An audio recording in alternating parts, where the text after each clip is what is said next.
Ian, I know that you said all the way through this week and for the time coming up to this game wasn't the end of the title race, but surely that gives your team some really good feelings in the further on in. Well, I think we've had that belief all season in the games. We feel as if probably the best, apart from today, the best we've played against Raith was the game we got beat 2-1 up there.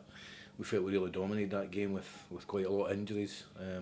It does. The team's got belief that we can go and do something, but we're still in second place. You know, it was a great day for Ayr United. Our supporters were magnificent. Everybody was right up for it, and I don't think we're a failure. Particularly pleased, you know, Michael Rose and Stephen Bell have been just, since we've put them together, they've been absolutely outstanding. You know, I'm disappointed that I feel for Craig Moore and Alan Forrest. You know, I feel awful that I didn't get them on. But you know, we've got to make decisions now, and things might have to rotate with the 3 or 4 games in the fortnight. But today we didn't have a failure. We were, I thought, you know, we won 3-0 here early in the season, and I thought we were very dominant in that game. I thought we were even more dominant today. I thought that's as well as we've played. I thought we were absolutely terrific. A good thing again is that clean sheet, and the fact that you also in that clean sheet as well, you kept them down to only 1 shot on target in the second half, 4 in total.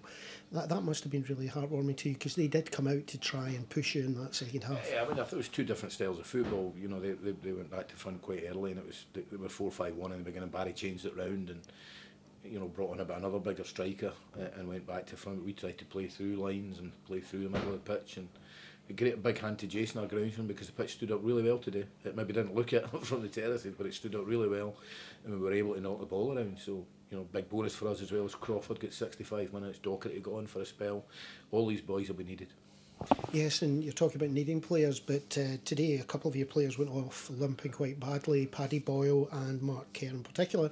And Lon Shankland looked like he'd been through the wars with a cut in his head and an injured leg in the second half. You've got a game on Wednesday, that's a tough one. Yeah, Shankland's fine. I mean, he's absolutely fine. He had a wee cut in his head. I don't even think he needed a bandage. The other 2 experienced players, I've got a feeling that they both might be okay for Wednesday, if not certainly Saturday. But Mark Kerr has become pretty crucial. He was immense today, and his defensive side of things. And we'll see how they are on Sunday. They'll be getting treated tomorrow. They'll treat on Monday, and hopefully they'll be back training Tuesday. Tough game though. Arbroath, up at Arbroath midweek is not an easy place to go.